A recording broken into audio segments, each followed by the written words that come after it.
Bienvenidos una vez más a Nadie te advirtió.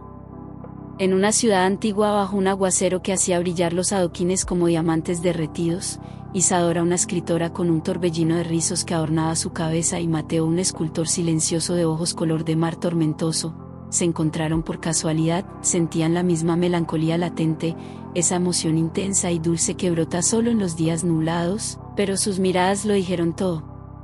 La lluvia, cómplice, los unió aquel día con un pacto tácito, y poco tiempo después sellaron esa unión en la iglesia del centro. Su amor floreció, desafiante, entre libros antiguos y esculturas inacabadas. Cada beso, cada confidencia, era un acto de rebeldía contra el mundo. Sin embargo, bajo esa luz cálida, crecía una sombra. Inés, hermana menor de Mateo, alimentaba una envidia venenosa, ya que para ella Mateo era su todo, y cada risa de Isadora, cada mirada de su hermano hacia ella, era un puñal en su pecho. Con el corazón consumido por la envidia y con el odio latente por Isadora, Inés buscó ayuda en los suburbios más oscuros de la ciudad. Existía solo una persona muy conocida por su maldad, dispuesta a ayudarla, dispuesta a acabar con esa felicidad y de paso con Isadora. Era la bruja, una mujer de ojos como magma, envuelta en túnicas negras, que respiraba humo de rituales indescriptibles. A cambio de esa ayuda que le proporcionaría, la bruja le exigió el precio de una vida. Así fue como Inés aceptó su voluntad. En la gruta escondida bajo el pavimento agrietado, rodeada por velas negras y montones de hierbas secas, la bruja de ojos de magma inició su rito. Tomó cera de abejas antigua, calentándola hasta que chorreaba como sangre caliente, y lentamente fue modelando la réplica exacta de Isadora, los rizos, la frente suave, esos labios tan suyos. Cada detalle fue creado con un propósito, una herramienta viva de venganza. Inspirada en el antiguo arte de los santeros, usó cabello real de Isadora, 3 mechones, que ágilmente había encontrado Inés en la casa, y un pedazo de papel de uno de sus libros encuadernados. Introdujo raíces negras, pétalos marchitos y un puñado de hierbas venenosas dentro de una figura hueca, y finalmente la bruja forjó un objeto de pesadilla, una muñeca diminuta, réplica exacta de Isadora. El conjuro comenzó a medianoche, junto al pequeño sepulcro improvisado que cavó Inés con sumo cuidado cerca a la sacristía de la iglesia central que se erigía en medio de la plaza de la ciudad. La bruja tomó la muñeca que había fabricado y con hilos de luz de luna y sombras, ató sus pequeños pies en posición de sumisión. Mientras lo hacía, murmuraba palabras en lenguas muertas, convocando la resonancia de un pacto ancestral. Como tú, Isadora, quedarás atrapada. Por la cera y la raíz, por la sombra y el hilo, tu cuerpo será tu prisión. La bruja posó su mano al final sobre el pecho de la muñeca y susurró: que no caminen tus piernas, que quede sumida en la oscuridad, y tu corazón, ya sin canto, tiemble en el silencio. Con esto, la muñeca quedó sellada y enterrada. Al hacerlo, la bruja estableció un nexo fatal, un vínculo mudo que cortaba el aliento y la capacidad de movimiento de Isadora. En ese momento la figura comenzaba a absorber el peso del conjuro, poco a poco transfiriendo a Isadora el silencio y la parálisis. Aquella misma noche, Isadora tuvo un sueño, sintió un cosquilleo en los tobillos, y luego una presión insoportable. Miró hacia abajo y descubrió raíces retorcidas brotando de sus piernas. Crecían rápido, se enredaban y se clavaban en el suelo, como si la tierra reclamara su carne. Cuanto más intentaba moverlas, más se extendían, un nudo vivo que absorbía su fuerza y su voluntad. Quiso gritar, pero su voz se quedó corta, convertida en un susurro ahogado. Lo último que sintió fue un vacío en el pecho, como si el aliento le hubiera sido robado, y la certeza de que su cuerpo no le pertenecía. Escuchó pasos y vio sombras que se acercaban y gritaban su nombre. Fue entonces cuando supo que esa prisión no era solo sueño. La noche se extendió hasta lo infinito. No había sonido del reloj, solo el peso de cada segundo que se alargaba y no terminaba. Despertó empapada en sudor, con el corazón golpeando furioso. El silencio era total. Usó los brazos para levantarse lentamente, pero sus pies no respondieron. Las raíces no eran solo del sueño. Al percatarse de que sus extremidades la traicionaban, un pánico silencioso la envolvió. ¿Y si aquella parálisis no era temporal? Gritó, pero su voz fue absorbida por las paredes de su cuarto, sin que nadie acudiera. Los sollozos nacieron de sus labios cuando comprendió que podía sentir, mas no podía moverse. Era como estar atrapada en una prisión corporal que ella misma habitaba. Los días siguientes fueron igual de brutales. El reloj avanzaba, el sol subía en el cielo, pero ella seguía anclada. Cada hora, cada día. Era un golpe sordo en la conciencia, estaba viva, a merced de algo que no comprendía y que la reducía a un ser inmóvil. El olor del té que solía saborear con Mateo en la mañana se volvió agrio, el aire de su casa estaba cargado de un silencio crudo y frío como un alarido contenido. Peor que la parálisis fue la impotencia. Antes reía entre pliegos de papel y polvo de tinta, pero ahora el silencio la ahogaba. Sus manos inmóviles en el regazo eran testigos de su nueva condición. No todo cuerpo vivo puede moverse, y no todo cuerpo en movimiento vive con plenitud. Cada latido de su corazón era un recordatorio de la belleza arrebatada con la que había gozado toda su vida, el acto de andar, de sentir el suelo bajo los pies, de avanzar. Después de visitar varios doctores y que cada uno repitiera con asombrosa frialdad, no hay motivos médicos por los cuales Isadora no pueda caminar, Mateo, al verla sombría y marchita, sintió que su mundo se caía a pedazos. Mientras Mateo caía en un pozo de melancolía, Inés lo observaba desde un rincón oscuro, su envidia palpitaba con fuerza, alimentada por recuerdos de cada mirada, cada gesto y cada logro que Mateo había dedicado a Isadora, momentos que ahora se mostraban en su mente como estocadas de ira y celos, como el triunfo que había alcanzado. Los meses se fueron lentamente, cada día una carga más pesada sobre el dolor de Isadora y Mateo. Sus rostros, antes llenos de vida, se demacraron hasta volverse meras caricaturas de sí mismos, los ojos, pozos vacíos que reflejaban una melancolía insondable. Ya no podían más. La vida se había vuelto un castigo insoportable. Sellaron entonces un pacto sombrío, no se hundirían más en esa miseria, no seguirían viviendo en esa melancolía que los carcomía.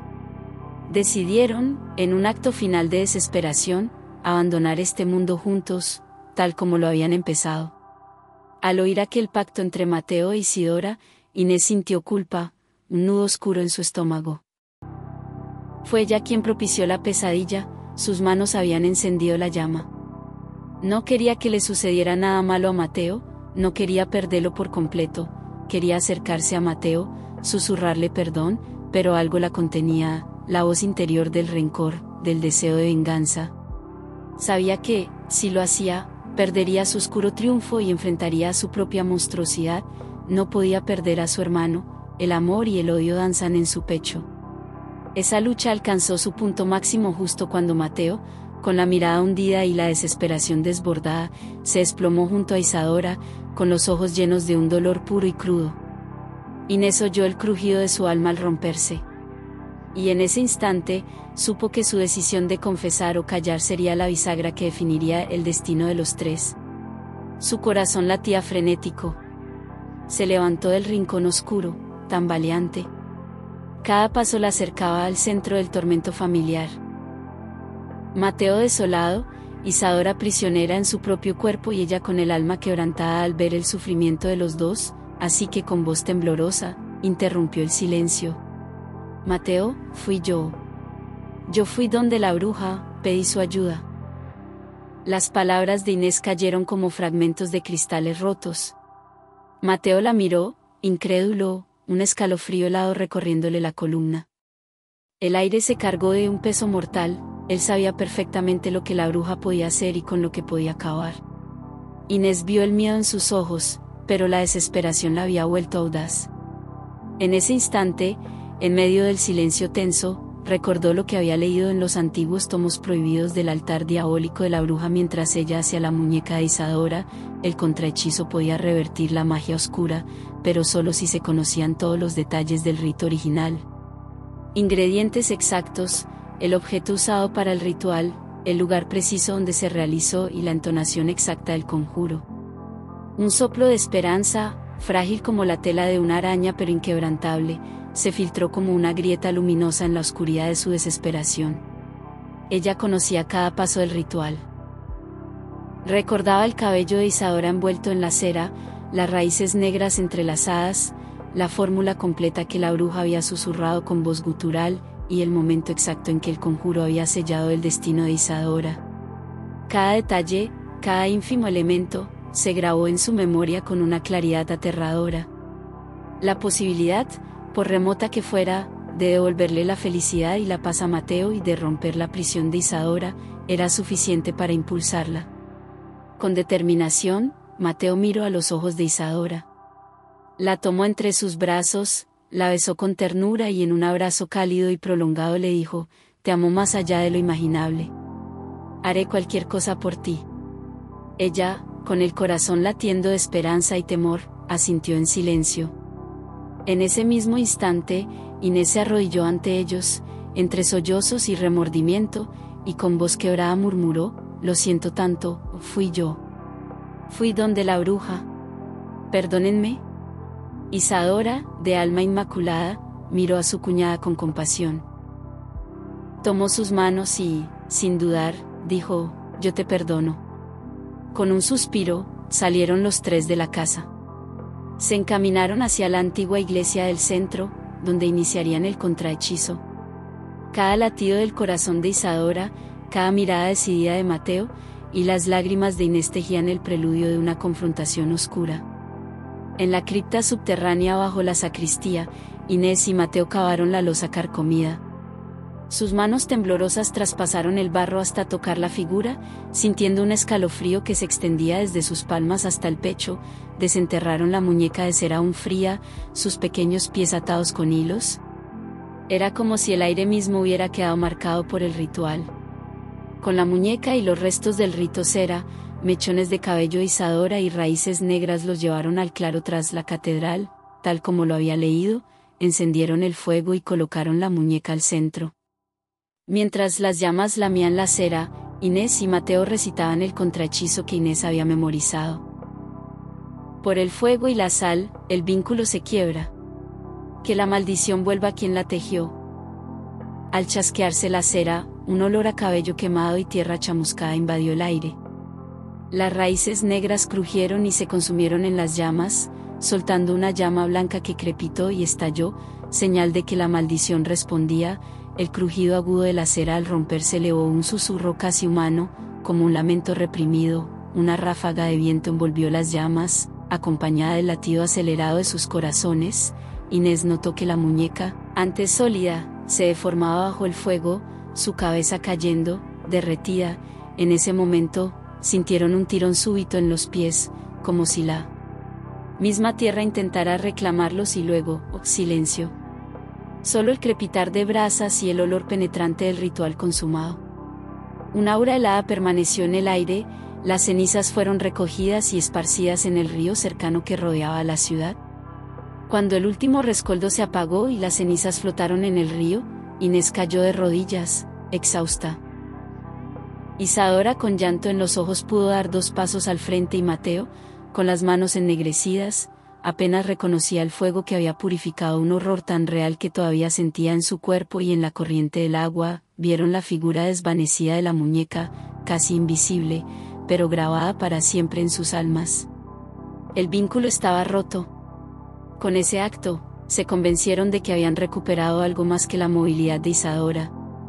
Habían arrancado una semilla malvada, sangre y fuego, con la certeza de que ella, a su vez, volvería a andar. Pero también entendieron que en cada paso de su vida, llevarían las cicatrices de ese ritual nocturno, que el verdadero horror no era la parálisis, sino la certeza de que tendrían que pagar un precio alto para liberarla. Si te gustó esta historia, dale like, suscríbete y comparte. Y no lo olvides, nos vemos en tus sueños.